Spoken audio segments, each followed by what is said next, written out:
Welcome guys. First lecture है हम लोगों का TYBACIT साइबर लॉ, जहाँ पे हम लोग अप्रैल 2019 का जो पेपर है उसको डिस्कस करेंगे। ऑलरेडी मैंने गूगल क्लासरूम जो है वो बना दिया है इसके लिए। This is the code for Google classroom. और कुछ डाउट्स अगर है तो आप ये ईमेल आईडी पे मुझे पिंग कर सकते हैं। और उसी के साथ में गूगल क्लासरूम पे भी हम लोग के पास फैसिलिटी है। As you can see this is how our Google classroom looks like. यहाँ पे मैंने जो अभी मैं PDF डिस्कस करने वाला हूँ वो मैंने ऑलरेडी यहाँ पे शेयर कर दिया है। और दूसरा इम्पॉर्टेंट पॉइंट ये है कि ये PDF में हम लोग कुछ इम्पॉर्टेंट पॉइंट्स फैच आउट करेंगे। हम लोग के नोट्स काफ़ी बड़े होते हैं, लेकिन वो सारे हम लोग को याद रखने की ज़रूरत नहीं है। तो टू द पॉइंट, एग्ज़ाम में जो आप 5 मार्क्स स्कोर करने के लिए जो पॉइंट्स ऐड करेंगे और जो पेपर्स जो आपके इवेल्युएट करते हैं वो भी क्या एक्सपेक्ट करते हैं, वही सेम पॉइंट्स हम लोग यहाँ पे देखेंगे। मैंने यहाँ पे ये ऐड किया हुआ है। आप ये कोड के थ्रू गूगल क्लासरूम ज्वाइन करेंगे तो आपको वहाँ पे ये रिसोर्स मिल जाएगा। ये जो वीडियो लेक्चर है उसका डिटेल वहाँ पे मिल जाएगा, और उसके साथ में मैं जो थोड़े बेसिक और चीज़ें शेयर करूँगा, हम लोग डिस्कस करेंगे, वो भी आपको यहाँ पे मिल जाएगा। और ये बाकी का डिटेल ना। Let's start with this paper. As you can see हम लोग यहाँ पे 5 लेक्चर्स करने वाले हैं। First lecture for unit 1, question 1 के सारे सब क्वेश्चंस डिस्कस करेंगे। सेकेंड लेक्चर जो आएगा वो हम लोगों का यूनिट 2 के लिए रहेगा, and same way till unit 5। So first question जो आपको पूछा था वो था कि डिफरेंशिएट करना है हम लोगों को कॉग्निजिबल एंड नॉन कॉग्निजिबल जो ऑफेंसेस है उनके बीच में। अब cognizable and non cognizable mainly होता क्या है, तो डायरेक्टली हम लोग अगर यहाँ पे देखेंगे तो कॉग्निजिबल ऑफेंस जो है, जहाँ पे पुलिस पुलिस ऑफिसर्स जो है वो खुद से एक क्राइम किसी ने अगर किया है या कोई अगर कर रहा है तो वो खुद से चेक करके ऐसे कोई लोगों को अरेस्ट कर सकता है। एक ह्यूनस क्राइम्स होते हैं लाइक कॉग्निजिबल ऑफेंस, पुलिस खुद से एक्शन ले सकते हैं, वो आपको अरेस्ट कर सकते हैं। जो हम लोगों ने यूनिट 1 का चैप्टर 1 में पढ़ा था वो सेम प्रोसेस यहाँ पे अप्लाई होता है। ये यूनिट 1 का चैप्टर 1 का ही क्वेश्चन है, जहाँ पे as you can see does not need to wait for courts approval. एक FIR फाइल होने के बाद में डायरेक्टली पुलिस जाके एक कोई XYZ पर्सन जिसके अगेंस्ट कॉग्निजिबल ऑफेंस रिलेटेड अगर कोई एक FIR फाइल हुआ है उसको अरेस्ट कर सकते हैं। ये मेन यहाँ पे पॉइंट दिया हुआ है। और नॉन कॉग्निजिबल ऑफेंस मतलब छोटे मोटे क्राइम्स रहते हैं, जहाँ पे एक बार केस रजिस्टर होने के बाद में आपको कोर्ट के पास से अरेस्ट वारंट लेना पड़ता है, और उसी के बाद में आपको एक पर्सन को अरेस्ट कर सकते हैं।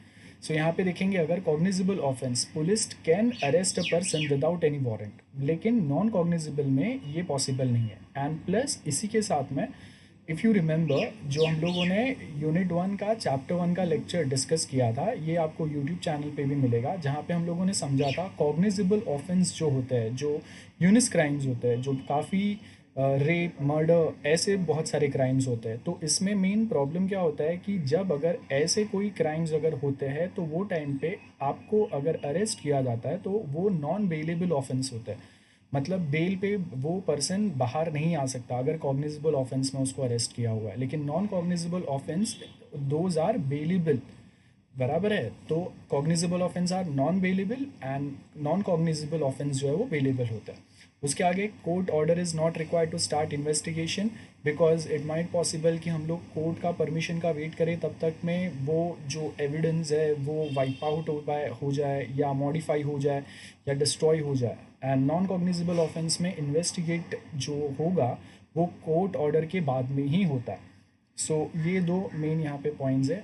And as I said, cognizable offence जो है, जो बहुत सीरियस टाइप के क्राइम्स होते हैं, जैसे मर्डर, रेप, थेफ्ट, किसी का किडनैप करना या नकली कोई करेंसी जनरेट करना, किसी का फेक अकाउंट बना के उसके नाम पे कुछ फ्रॉड्स करना, ये होता है। एंड नॉन कॉग्निजिबल ऑफेंस जो है, जहाँ पे हम लोग किसी के साथ झगड़ा कर रहे हैं, किसी के साथ चीटिंग किया, ये सारे पॉइंट्स जो है वो यहाँ पे आएंगे।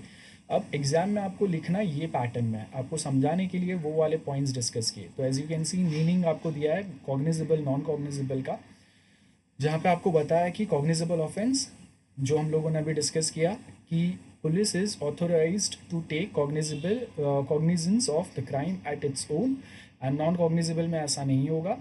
विदाउट वारंट अरेस्ट पॉसिबल है, लेकिन यहाँ पे warrant is required. And second thing, जो आपका साइबर लॉ का यूनिट 1 चैप्टर 1 है, जहाँ पे हम लोगों ने देखा था डीएसपी या उससे बड़े ऑफिसर, उससे बड़े रैंक के जो ऑफिसर्स होते हैं, वो ही ये वाला जो प्रोविज़न है इसको यूज़ कर सकते हैं, दैट इज़ सेक्शन 80। एंड उसके आगे कोर्ट अप्रूवल यहाँ पे रिक्वायर्ड नहीं है, यहाँ पे प्रायर रिक्वायर्ड है। यहाँ पे बहुत बड़े क्राइम्स हम लोग कवर करते हैं, यहाँ पे उतने बड़े क्राइम्स की बात नहीं कर रहे हैं हम लोग, छोटे मोटे क्राइम की बात कर रहे हैं। So FIR and complaint is enough. Complaint only जो होगा वो यहाँ पे होता है और उसके आगे कोर्ट के ऑर्डर्स लगेंगे। So this is question 1। Second question क्या है, explain the term necessity of arrest without warrant from any place. अब हम लोग अगर कोई पर्सन को विदाउट अ प्रॉपर कोर्ट का ऑर्डर या वारंट अगर अरेस्ट करते हैं तो वो ज़रूरी है क्या, बिकॉज उसके दोनों साइड हो सकता है। इट माइट पॉसिबल कि कोई जो पुलिस ऑफिसर्स है वो ये पावर्स को मिसयूज़ कर सकते हैं, या फिर बहुत बार ये हम लोग सही वे में भी यूज़ कर सकते हैं कि मुझे पता है कि कहीं पे क्राइम हो रहा है और हम लोगों ने वो ही टाइम पे वहाँ पे जाके वो जो क्रिमिनल है, जो क्राइम कर रहा है या करने वाला है या उसने किया है, उसको हम लोग अरेस्ट कर सकते हैं। तो यहाँ पे इफ़ यू नोटिस कि आपको ये वाले पॉइंट्स बताना है कि ज़रूरी क्यों है कि हम लोग कोई एक पर्सन को विदाउट वारंट अरेस्ट कर सके, जस्ट बेस्ड ऑन एफआईआर जो एक रजिस्टर होता है। सो यहाँ पे आपको दिया है कि हम लोग कोई एक पर्सन है जो सस्पेक्ट है, मतलब जिसके ऊपर डाउट है कि इसने ये क्राइम किया रहेगा या करने वाला है, या उसने वो क्राइम कर लिया है, ये दोनों सिचुएशन में that is classified as cognizable crime. तो पुलिस इन्वेस्टिगेशन जो है वो क्या बताते हैं, अगर सस्पेक्ट अगर गिल्टी अगर उनको लगता है, police can arrest that person without a warrant. वो सेम है जो हम लोगों ने ऊपर जो डिफरेंस पढ़ा वही वाला पॉइंट आ रहा है। तो आप देखो कि दो क्वेश्चंस जो है ना, अगर आपको एक ही टॉपिक का अगर नॉलेज है तो आप दोनों क्वेश्चंस बहुत इजीली सॉल्व कर सकते हैं। और यहाँ पे मैजिस्ट्रेट जो होते हैं उनका ऑर्डर का हम लोग वेट नहीं करते। नेसेसिटी क्या है, arresting a person so that आगे अगर कोई ऐसे सेम क्राइम्स अगर आगे बढ़ने वाले हैं तो उसको हम लोग बढ़ने से पहले रोक सकते हैं।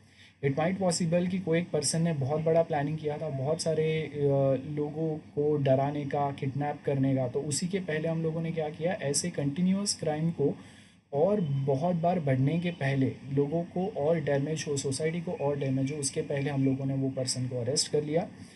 उसके आगे हम लोग को एक इंक्वायरी, कोई एक पर्सन जो हम लोगों ने आइडेंटिफाई किया उसको हम लोग इंक्वायरी करने के लिए भी ये सेम वे में अरेस्ट कर सकते हैं। रिमेंबर, कॉग्निजिबल ऑफेंस अगर नेशनल सिक्योरिटी अगर पिक्चर में आता है, वो टाइम पे हम लोग कोई एक पर्सन जो सस्पेक्ट है उसको भी हम लोग अरेस्ट करके डिटेन कर सकते हैं।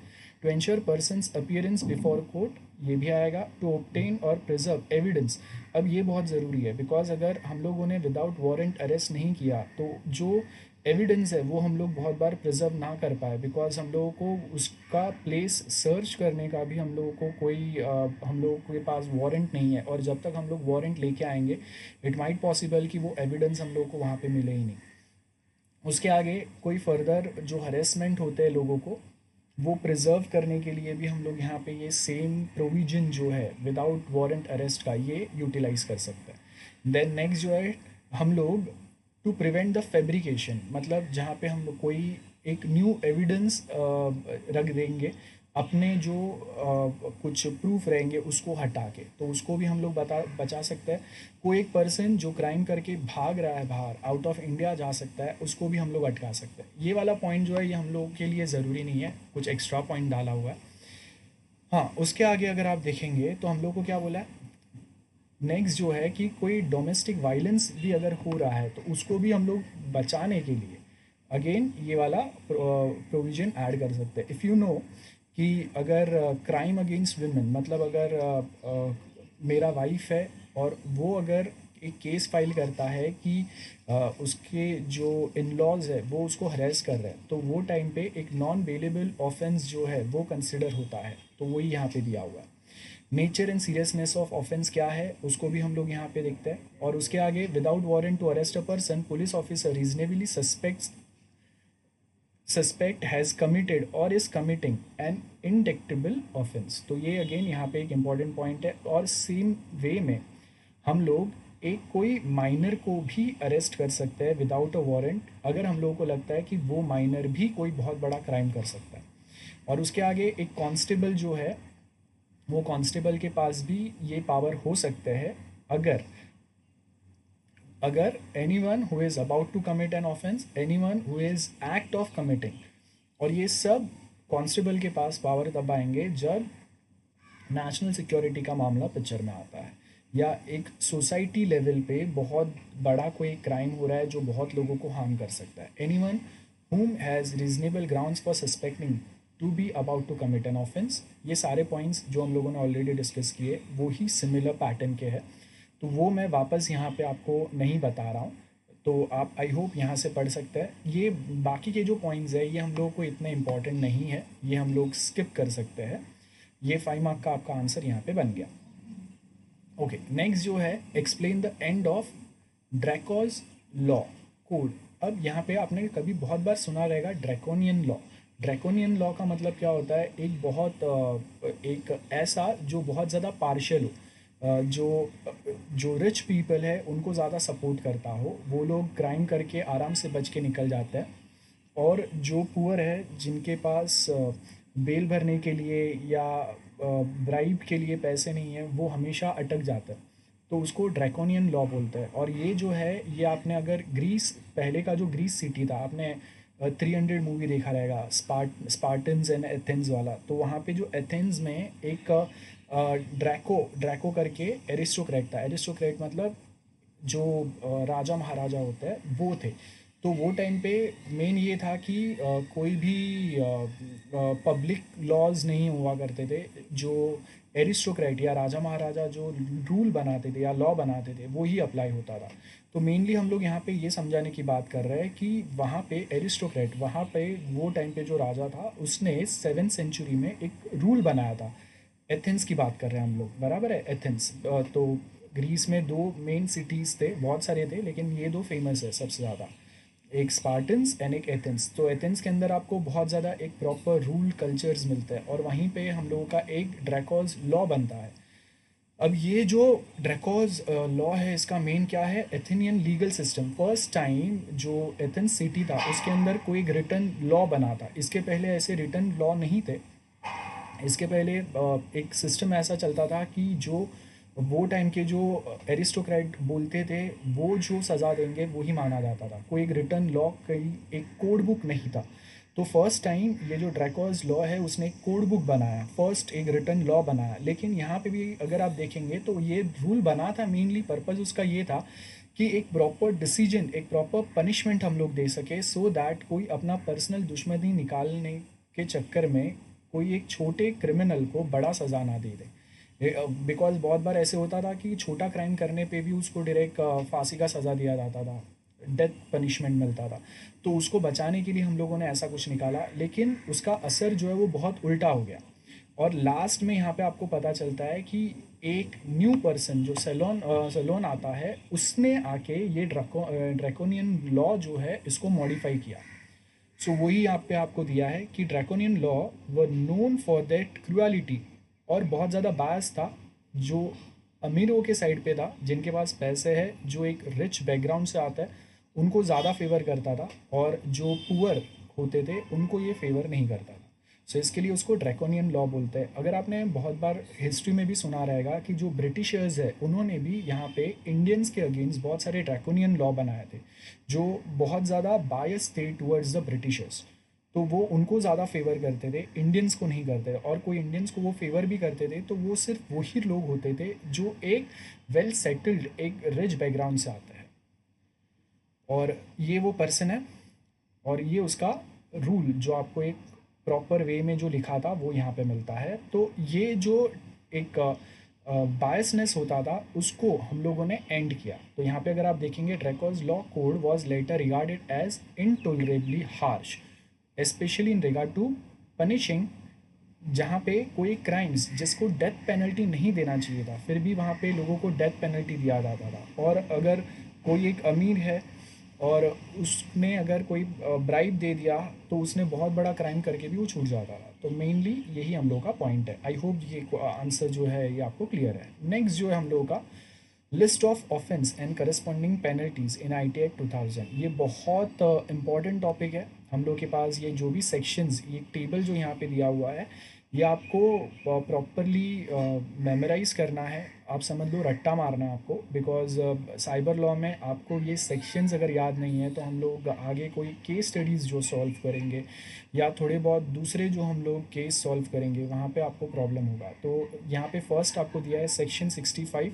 अब हम लोग यहाँ पे एक निमोनिक बना सकते हैं जहाँ पे आप सीक्वेंस वाइज ट्राई कर सकते हैं ये सारे जो ऑफेंसेस है उसको हम लोग एक प्रॉपर पैटर्न वाइज कैसे याद रख सकते हैं।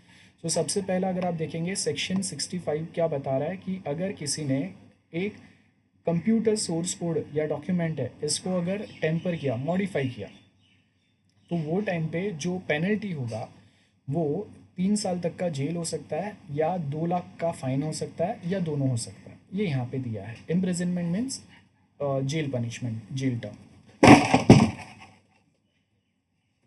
सो यहाँ पे इफ़ यू नोटिस दिस, यहाँ पे आपको फर्स्ट दिया हुआ है इम्प्रिजनमेंट कितना होगा वो, इफ़ अ पर्सन नोइंगली और इंटेंशनली कंसील, डिस्ट्रॉय और ऑल्टर्स और इंटेंशनली और knowingly cause another or conceal, destroy or alter any computer source code used for computer program। तो बेसिकली मैं यहाँ पे बता रहा हूँ कि मैंने कोई एक सॉफ्टवेयर के अंदर कोई लॉजिक बॉम्ब्स लगा दिए जिसकी वजह से वो सॉफ्टवेयर जो है वो बार बार या तो क्रैश हो रहा है या वो डेटा उसका जो है वो लॉस हो रहा है या any x y such things, या कंप्यूटर नेटवर्क जो चल रहा है उसके अंदर हम लोगों ने कुछ मॉडिफिकेशंस किए, वो यहाँ पे आएगा। Next is section 66, hacking with computer system. अब फर्स्ट वाला जो था जहाँ पे हम लोगों ने क्या किया, सर्टेन चीज़ें मॉडिफाई किए। सेकेंड वाला क्या बता रहा है कि अगर हमने एक्चुअल में किसी का जो बैंक अकाउंट है, किसी का वेबसाइट है, वो विदाउट नोइंग या विदाउट अ प्रॉपर रीज़न या वो पर्सन को डैमेज करने के लिए, उसके बिजनेस को डैमेज करने के लिए आपने उसको विदाउट परमिशन एक्सेस किया जिसका एक्सेस आपको नहीं था, तो वो टाइम पे again hacking we all know. तो इम्प्रिजनमेंट 3 साल का होगा, फाइन 5 लाख तक का होगा या दोनों हो सकता है अगर बहुत बड़ा केस है तो। सो अगर सेक्शन 65 देखेंगे, सोर्स कोड मॉडिफाई करना या टेम्पर करना। देन सेक्शन 66 क्या बता रहा है, हैक करना कंप्यूटर सिस्टम को। देन आपने जो सेक्शन 65 में कंप्यूटर सोर्स कोड ख़राब कर दिया, सिस्टम को हैक कर दिया। 66 भी बताता है कि कोई चोरी किया हुआ मोबाइल, लैपटॉप या ऐसे कोई चीज़ें जो है वो आपने रिसीव किए, आपको पता है फिर भी आपने रिसीव किए, आप उसको यूज़ कर रहे हैं और यूज़ करने के साथ में उसके अंदर का जो डेटा है वो आप अपने बेनिफिट्स के लिए यूज़ कर रहे हैं, तो वो टाइम पे यहाँ पे इम्प्रिजनमेंट जो होगा वो 3 साल का होगा और फाइन हो सकता है 1 लाख तक का। उसके आगे सेक्शन 66 क्या बता रहा है, ये कंप्यूटर चोरी करने के बाद में आपने जो पर्सन है उसका पासवर्ड अगर आपको पता है तो आपने क्या किया, उसका पासवर्ड जो है, use password of another person, बराबर है, तो आपने उसका पासवर्ड गेस किया या जिसको हम लोग ब्रूट फोर्स अटैक बोलते हैं कि डिफरेंट वे में हम लोग ट्राई करेंगे उसका पासवर्ड क्रैक करने के लिए, तो वो टाइम पे भी 3 साल तक का जेल या 1 लाख का फाइन हो सकता है या दोनों हो सकता है। अब ये सब अगर कर रहे हैं इसका मतलब क्या है, चीटिंग, बराबर है। तो आपने फ्रॉड किया, चीट किया, तो वो टाइम पे भी अगेन क्या होगा, 3 साल का। आप देखो कि ऊपर वाले जो भी सेक्शन बी सी डी हम लोग जो भी पढ़ रहे हैं ना, सबके लिए आप अगर नोटिस करेंगे तो इम्प्रिजनमेंट 3 साल का है और फाइन 1 लाख का है। और उसके आगे publishing private image of other persons, मतलब आपने राइट टू प्राइवेसी वायलेट किया, किसी का सर्टन प्राइवेट इमेजेस जो उसका एक प्राइवेट लाइफ का पार्ट था वो आप अगर बता रहे हो, किसी दूसरे के सामने ला रहे हो, तो वो टाइम पे अगेन 3 साल का जेल और 2 लाख का फाइन हो सकता है या दोनों हो सकता है। ओके। साइबर टेररिज्म हम लोग बहुत आजकल सुनते हैं कि जो आईसिस है या जो दूसरे हम लोग टेररिस्ट ऑर्गेनाइजेशंस बोलते हैं जो ऑनलाइन रिक्रूटमेंट करते हैं, जो ऑनलाइन ऐसे कोई वीडियोस बनाते हैं जिससे वो पब्लिक में हम लोगों का जो एक सोशल फैब्रिक है जिसको डैमेज कर सके, लोगों के बीच में डिफरेंसेस पैदा कर सके, दंगे भड़का सके, तो ये साइबर टेररिज्म होता है। तो ऐसे कोई साइबर टेररिज्म अगर फैलाता है तो वो टाइम पे जो इम्प्रिजनमेंट जेल है वो लाइफ इम्प्रिजनमेंट हो सकता है, मतलब पूरा लाइफ जेल में जा सकता है। एंड वन मोर थिंग जो हम लोग IT act, information technology act की बात करते हैं, यहाँ पे आपको बहुत बड़े पनिशमेंट्स नहीं मिलते हैं। अगर आपको कोई एक केस में पर्सन को, आई मीन पुलिस जब अगर कोई एक केस फाइल करते हैं तो वो केस को और स्ट्रॉन्ग बनाने के लिए आईटी एक्ट और आईपीसी, ये दोनों प्रोविजंस अप्लाई होते हैं, तब जाके एक स्ट्रॉन्ग केस बनता है। देन सेम वे 67 क्या बता रहा है, publishing info which is obscene in electronic form, means we are talking about porn materials kind of things. तो वो टाइम पे ऐसे कोई मटेरियल्स अगर पब्लिश हो रहे हैं तो वो टाइम पे 5 साल तक का जेल, और अगर आप फ़ाइन देखेंगे ना तो फ़ाइन एक बहुत बड़ा फ़ाइन है यहाँ पे, 10 लाख का। एंड इफ़ यू नो कि इंडिया में चाइल्ड पोर्नोग्राफी बहुत स्ट्रिक्टली बैंड है। अगर आप व्हाट्सएप ग्रुप पे भी ऐसे फॉरवर्ड करते हुए पकड़े गए, किसी ने अगर कंप्लेन किया तो भी ऐसे फ़ाइन हो सकते हैं। एंड नेक्स्ट एक जो स्ट्रिंजेंट पैटर्न है इंडिया में वो ये है कि accessing porn material is not a crime but publishing porn material is a crime in India. So ये आप एक लूप होल बोल सकते हैं कि कोई एक अगर ऐसा कोई वेबसाइट चलाता है वो क्राइम है, लेकिन अगर कोई एक ऐसे मटेरियल को एक्सेस कर रहा है वो वेबसाइट से, वो क्राइम नहीं है, एक्सेप्ट कि आप किसी के प्राइवेट एमएमएस जो है वो आगे फॉरवर्ड करे, शेयर करे, उसका पर्सनल जो एक इमेज है इसको डिस्ट्रॉय करने की ट्राई करे, वो है। देन 66 ए क्या बता रहा है, अगेन सिमिलर टाइप है, ऐसे कोई इमेजेस पब्लिश करना या साथ में रखना या शेयर करना। आपने रिसेंट एक एग्जाम्पल देखा रहेगा कि एक टीनेज ग्रुप था जो इंस्टाग्राम पे अपने जो क्लास के जो गर्ल्स थे या जो टीचर्स थे उनके मॉर्फ इमेजेस, मतलब मॉडिफाई किए हुए इमेजेस, जो फेस है किसी और का, बॉडी किसी दूसरे का, ऐसे इमेजेस को वो ग्रुप में शेयर करते थे और उसके ऊपर फिर अलग अलग टाइप के कमेंट्स आते थे। तो ये जो एक सिनारियो है जहाँ पे अगर ऐसे कोई कमेंट्स होते हैं या ऐसा कुछ चीज़ें अगर आप करते हैं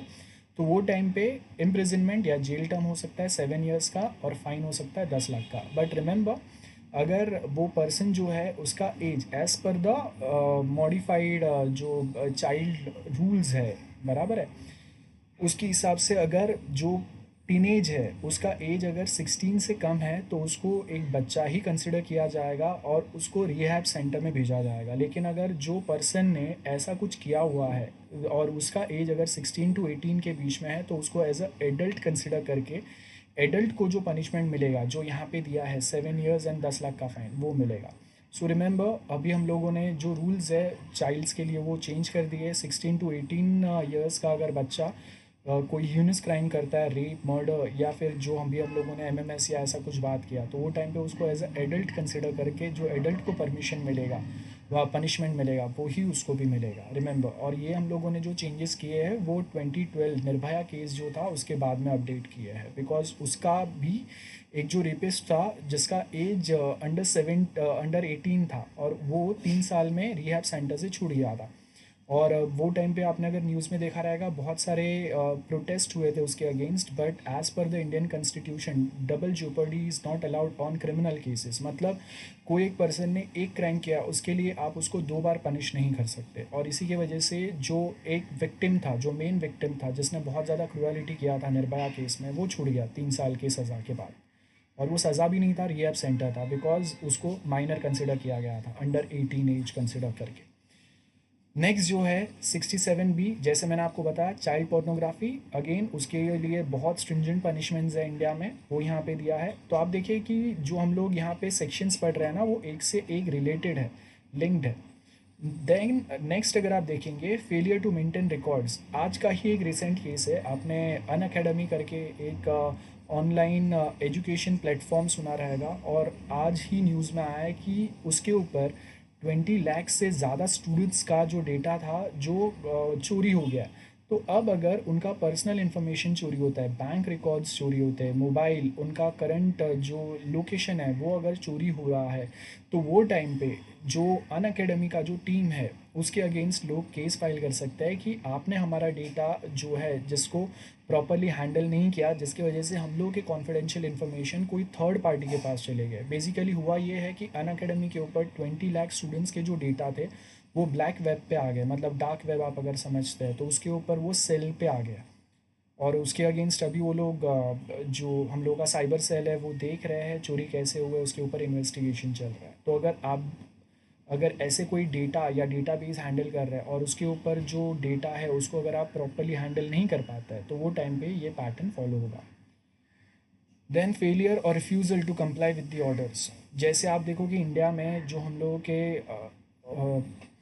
के यहाँ पे जो एक गवर्नमेंट ऑफिशियल्स जो है, अगर आपने देखा रहेगा कि 2016 से as per the government notification बहुत सारे चाई पॉर्न साइट्स जो है जिसको बैन किया गया। तो अगर ऐसा कोई गवर्नमेंट के साइड से अगर नोटिफिकेशन है और कोई पर्टिकुलर एक्स वाई जी रनिंग ऑनलाइन रनिंग एंटिटी अगर इसको फॉलो नहीं करता है तो वो टाइम पे हम लोग वो पर्सन के अगेंस्ट केस फाइल कर सकते हैं। और उसके साथ में अगर आप देखेंगे, controller may by order direct CA और any employee of such authority to take such measures to cease carry on such activities as specific order। अब यहाँ पे आपको क्या बताया, एक सीए होते हैं, सीए मतलब सर्टिफाइंग अथॉरिटी, मतलब अगर मुझे कोई एक डेटा एनक्रिप्ट डिक्रिप्ट करना है सिक्योरली एक लोकेशन से दूसरे लोकेशन पे फॉरवर्ड करना है तो वो टाइम पे मुझे एक डिजिटल सर्टिफिकेट लगेगा। Digital certificate is nothing but a very small software जो कोई एक कंप्यूटर पे एक ही बार इंस्टॉल होता है और वो आपको मिलता है सीए के पास से, सर्टिफाइंग अथॉरिटी के पास से। और ये जो सीए होते हैं उनको एक government entity, government body handle करता है जिसको हम लोग बोलते हैं controller of CA, that is controller of certifying authority. तो यहाँ पे गवर्नमेंट के साइड से अगर कोई नोटिफिकेशंस आते हैं तो वो टाइम पे जो सीसीए है वो सीए को ऑथोराइज करते हैं, बताते हैं कि आपको हम लोगों को ऐसे कुछ रूल्स फॉलो करने हैं। कोई एक्स वाई जी पर्सन जो ये रूल्स फॉलो नहीं कर रहा है उसको हम लोग कैसे पनिश कर सकते हैं या उनका सर्टिफिकेट जो है जिसको हम लोग कैंसिल कर सकते हैं।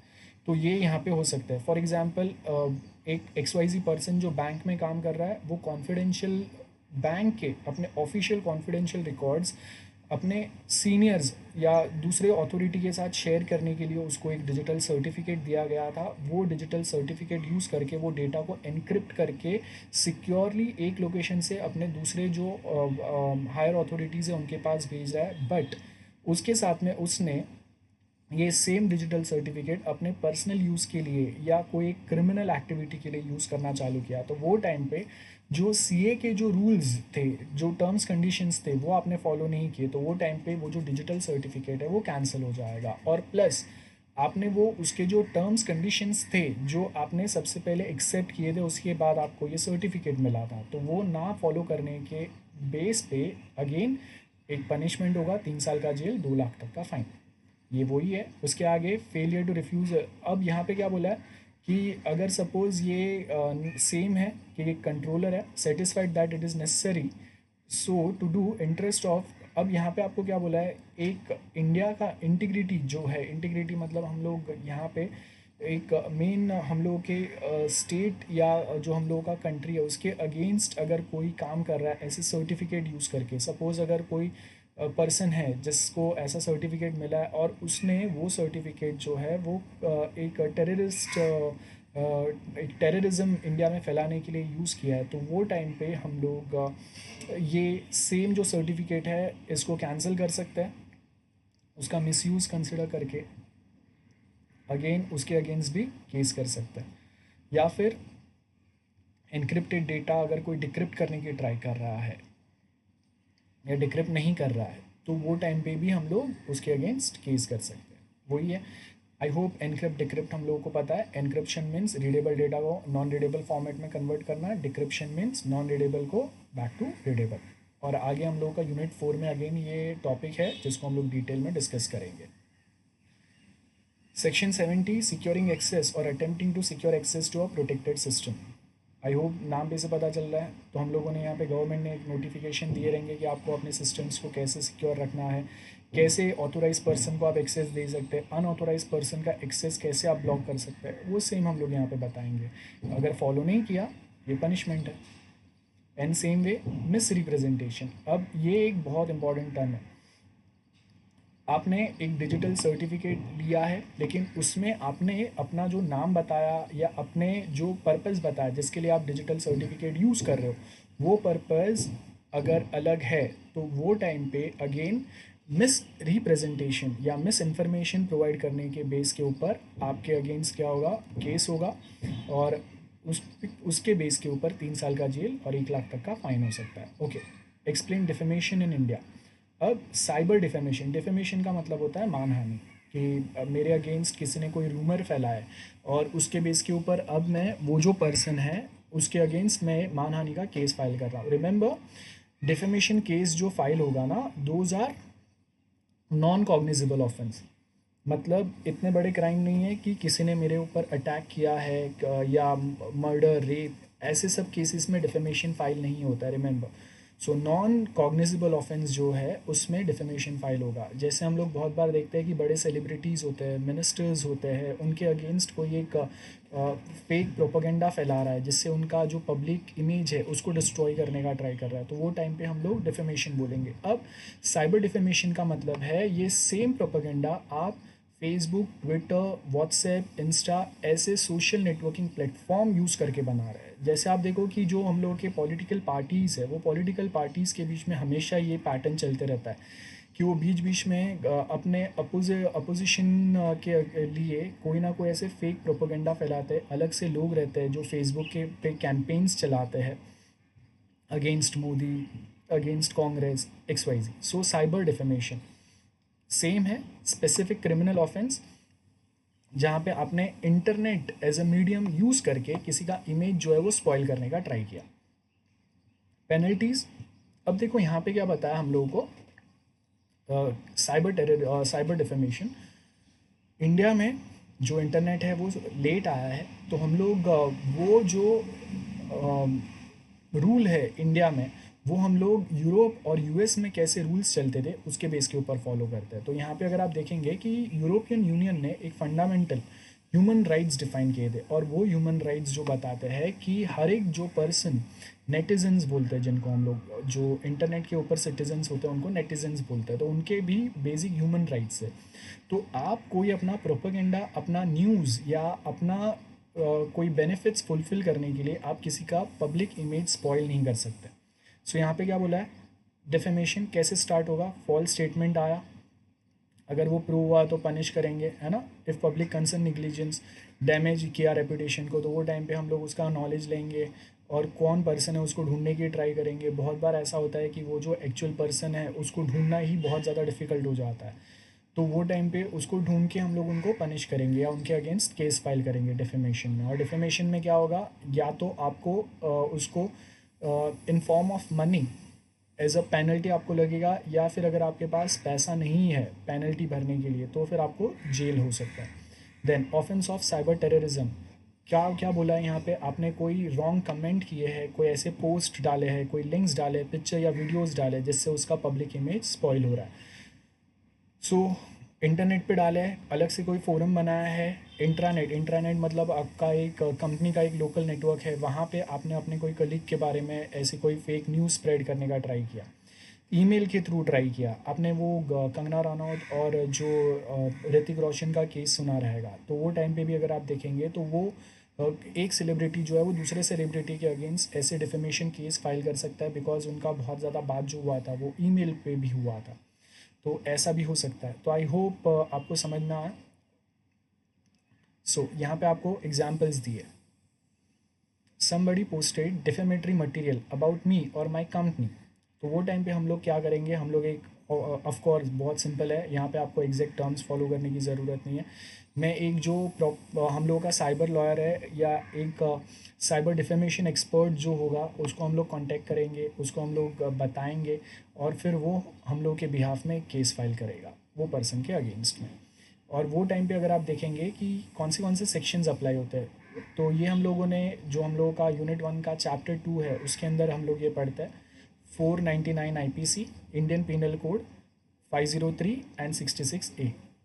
सो try to contact the poster and get the information deleted. सबसे पहले तो ये होगा कि जो पर्सन ने पोस्ट किया उसको हम लोग बताएंगे कि आपने ये रॉन्ग पोस्ट किया है, मेरा पब्लिक इमेज डैमेज हो रहा है, आप इसको हटा दो।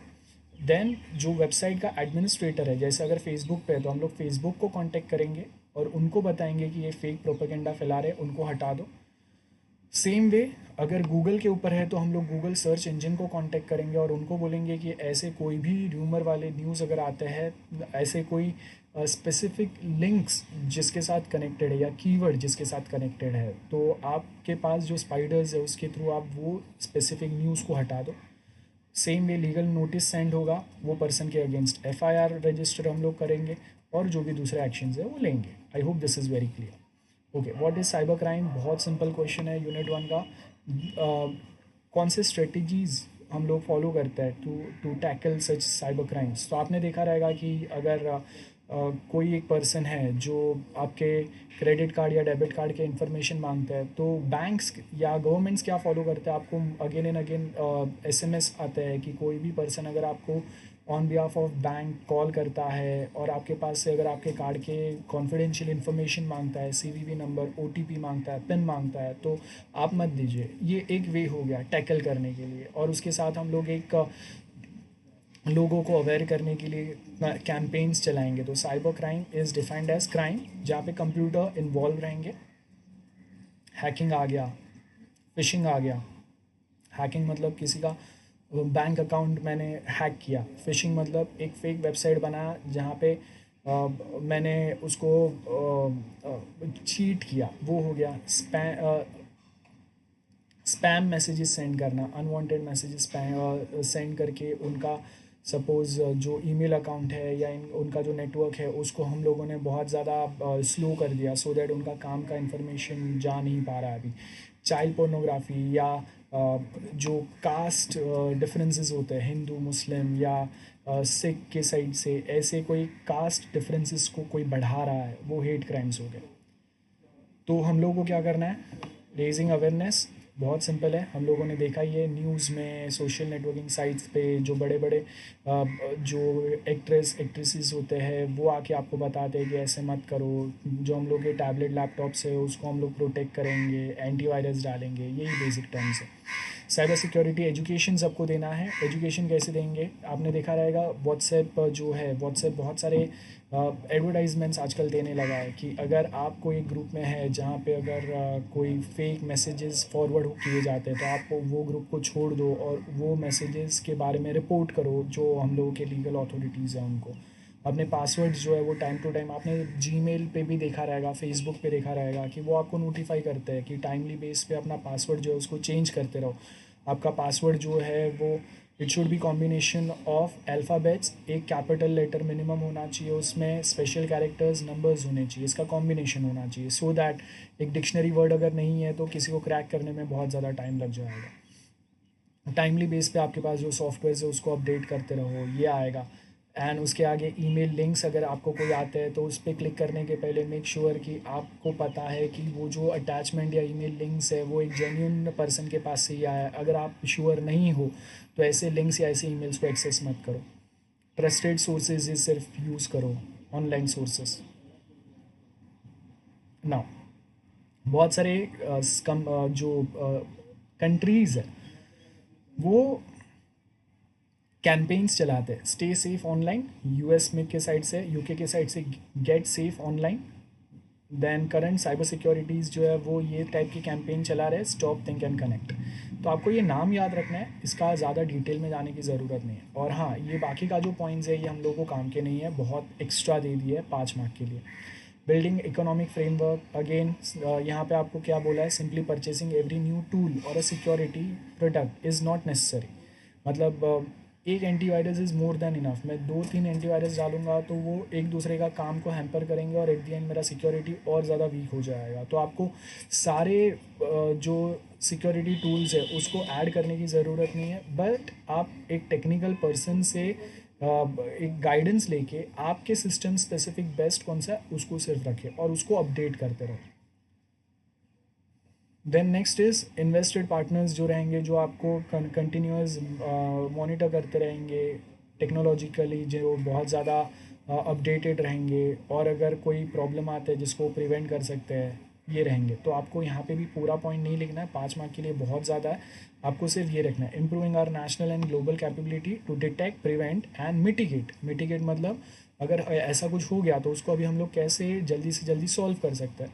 Cyber events through a joint integrated 24/7 public private operational capability, public private partnership, remember PPP बोलते हैं हम लोग इसको। तो हम लोग अगर गवर्नमेंट अकेले काम नहीं कर सकते तो जो बड़े जो एजेंसीज़ या ऑर्गेनाइजेशन है जैसे फेसबुक है, गूगल है, उनके जो एक्सपर्ट्स हैं उनके साथ गवर्नमेंट मिलके काम करेंगे। बस इतना ही याद रखना है, नीचे का काम का नहीं है। और रिस्पॉन्स प्लान मतलब अगर ऐसा कुछ हो गया तो हम लोग एक्सपर्ट टीम हमेशा रेडी रखेंगे जो ऐसे सिचुएशन में हम लोग को हेल्प करेगा। सो हम लोग के पास national cyber incident response plan है, ये याद रखना है। नाम पे से पता चल रहा है, बस एक लाइन में आपको इसको एक्सप्लेन करना है, ये आपका और एक पॉइंट आएगा, नीचे की ज़रूरत नहीं है।